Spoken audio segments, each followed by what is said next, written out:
Good morning, students. Welcome to all in history class of the student of ninth. In previous video, we have completed the French Revolution, the chapter 1. All of you have saw how the theme of the French Revolution, equality, liberty, and fraternity, worked on the mind of the member of third estate and started the French Revolution. And what was the output of the French Revolution in France as well as out of France and in colonies? It means monarchy removed, and it means there was a great societal changes came in the life of the French people and the people of Europe and the people of colonies. It means the main demand of the revolutionaries was equality, liberty, and fraternity.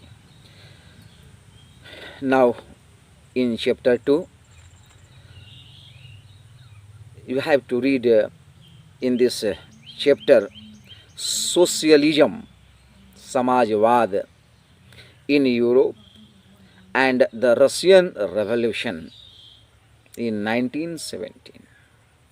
Dear students, the word socialism is given by a philosopher and a British manufacturer Robert Owen. It means word socialism given by Robert Owen. What is the meaning of socialism? Samajwad.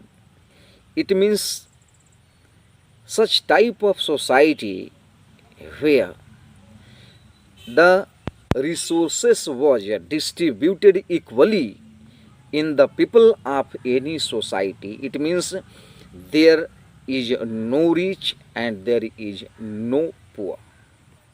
Equal distribution of all the resources of a society and the member of society. It means किसी भी समाज का किसी भी जगह के जो संसाधन होते हैं उनका समान रूप से बंटवारा वहाँ के लोगों के बीच में हो, वह समाजवाद है। न कोई धनी है, मतलब there is no capitalism and no poverty, नहीं पूंजीपतियों का शासन और नहीं बहुत गरीबी, मतलब इक्वल डिस्ट्रीब्यूशन हो। ये समाजवाद की धारणा तय की गई after the French revolution. Now the age of social change, सामाजिक बदलाव का समय क्या था? इन द प्रीवियस चैप्टर, पिछले चैप्टर में यू रीड, आपने पढ़ा अबाउट द पावरफुल आइडियाज, शक्तिशाली विचारों का, जैसे फ्रीडम, आज़ादी एंड इक्वलिटी, समानता का, दैट जिसने सर्कुलेटेड एक किया इन यूरोप में after the French revolution. It means after French revolution के बाद वह बहुत सारे शक्तिशाली आइडियाज जिसमें फ्रीडम और इक्वलिटी थी, कैसे यूरोप में बदलाव लाया। आपने पढ़ा by the help of the French revolution. The French revolution opened up, French revolution ने खोला द पॉसिबिलिटी ऑफ, संभावना of creating a dramatic change, एक जबरदस्त बदलाव की संभावना का द्वार खोला।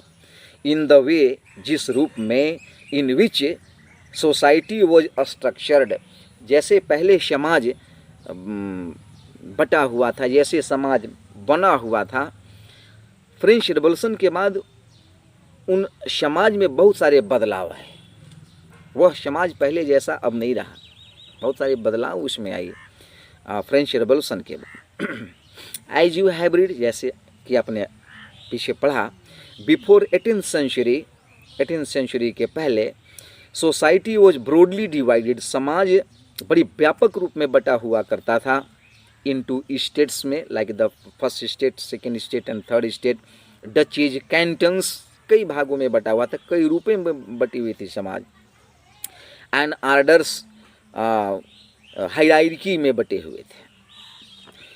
And it was the aristocracy, जिसमें कुलीन वर्गों का, धनी लोगों का, एंड चर्च, जो चर्च थे उनका बड़ा ही प्रभाव होता था, उनका बड़ा वैल्यू होता था, which controlled economic and social power. It means aristocrat और चर्च के हाथ में यूरोपियन कंट्री के सामाजिक और आर्थिक बागडोर उन्हीं के हाथों में होती थी, वही चलाते थे, चाहे सामाजिक स्ट्रक्चर हो, चाहे इकोनॉमिक कंडीशन हो, चर्च के द्वारा और एरिस्टोक्रेट के द्वारा कंट्रोल्ड हुआ करते थे, जो कि फ्रेंच रेवोल्यूशन के बाद ये सब कुछ बदल गया। तो सडनली, अचानक, after the revolution, after the French revolution के बाद, it seemed possible to change, ऐसे लगने लगा कि अब बदलाव की संभावना हुई। In many parts of the world, विश्व के बहुत सारे भागों में, इंक्लूडिंग यूरोप और एशिया, यूरोप में भी और एशिया में भी, न्यू आइडियाज, नए विचार, अबाउट इंडिविजुअल राइट्स, व्यक्तिगत अधिकारों के बारे में नए विचार, and who controlled social power, और जो समाज को कंट्रोल, नियंत्रण करता था, नियंत्रित करता था, बिगेन टू बी डिस्कस्ड, और उसकी चर्चा होने लगी कि आखिर समाज का मालिक कौन है, यदि एरिस्टोक्रेट है तो क्यों है, यदि चर्च है तो क्यों है, और बाकी लोग क्यों नहीं है। ऐसी डिस्कशन, आर्गुमेंट, डिबेट होने लगे फ्रेंच रेवोल्यूशन के बाद, जो कि पहले कुछ नहीं हुआ करता था, जो था वो था। लेकिन फ्रेंच रेवोल्यूशन के बाद ऐसे बदलाव के बारे में सभी जगह डिस्कशन स्टार्ट हुआ। इन इंडिया, भारत में भी, Raja Ram Mohan Roy and Henry Vivian Derozio tucked to the significance, अक्सर चर्चा किया करते थे, बात किया करते थे of the French revolution, France की क्रांति की विशेषताओं के बारे में। It means Raja Ram Mohan Roy and Henry Vivian Derozio both were influenced by the French Revolution, and they wanted such type of changes in India also. तो एंड मेनी अदर्स, और राजा राम मोहन रॉय और डेरोजियो को छोड़कर और बहुत सारे इंडियंस डिबेटेड, अक्सर तर्क किया करते थे, डिस्कशन किया करते थे, the ideas of post revolutionary Europe, French revolution के बाद, क्रांतिकारी युग के बाद, क्रांति के बाद की जो स्थिति, उसके बारे में चर्चाएं होती थी कि अब कैसे हो, कैसा बदलाव हो, कैसा लग रहा है, ये सब चर्चाएं किया करते थे लोग।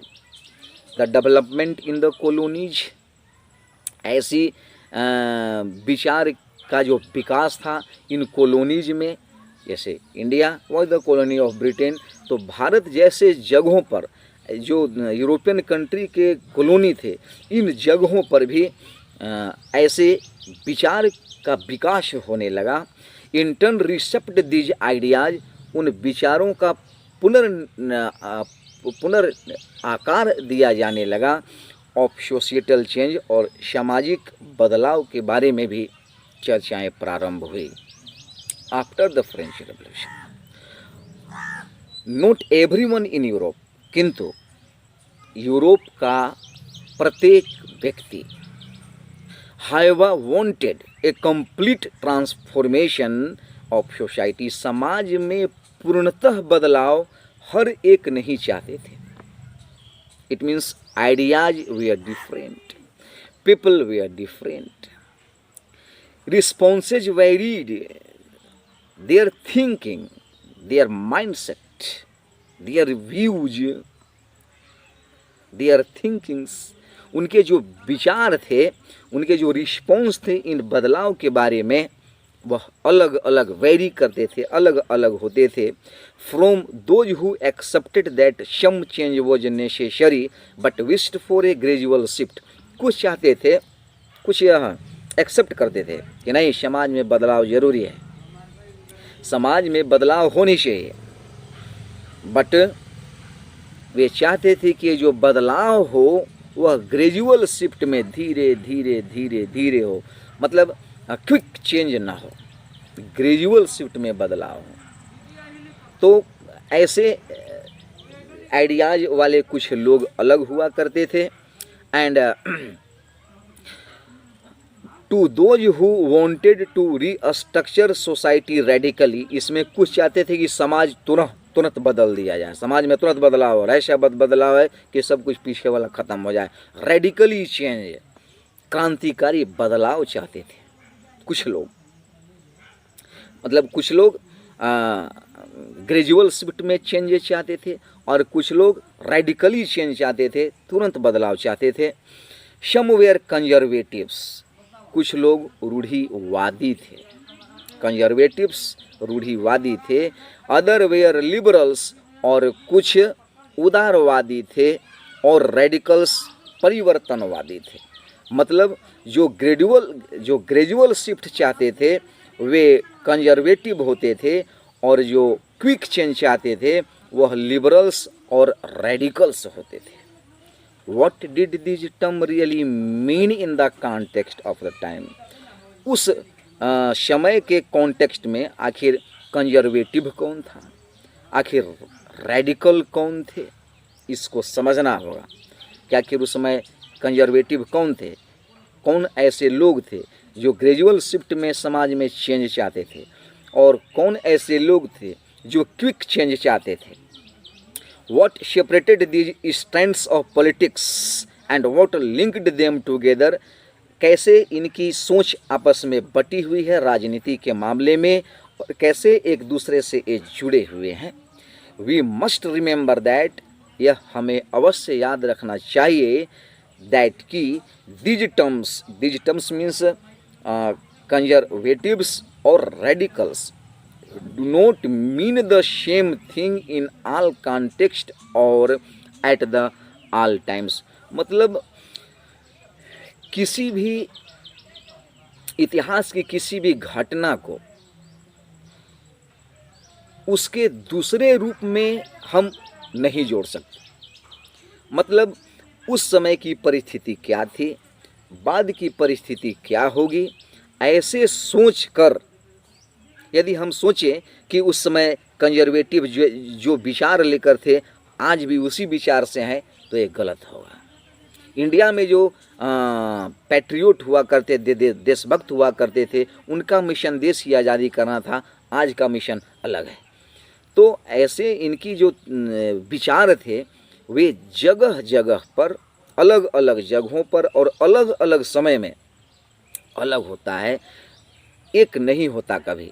ये प्लेस को रिलेट करता है और डेट को, टाइम को रिलेट करता है कि आखिर उस समय कैसी परिस्थिति थी, वहाँ की परिस्थिति कैसी थी, और यहाँ की परिस्थिति कैसी है, और तब की परिस्थिति कैसी है, इस चीज़ को इसमें दिखाया गया है। तो वी विल लुक ब्रीफली, हम लोग देखेंगे संक्षेप में, at some of the important political tradition, कुछ महत्वपूर्ण राजनीतिक परंपराओं को ऑफ द 19th सेंचुरी, जो 19th सेंचुरी के थे, and see how they influenced change, और देखेंगे कि कैसे यह बदलाव को प्रभावित करेगा। Then we will focus on one historical event, इसके बाद हम यह महसूस करेंगे उसमें से एक ऐतिहासिक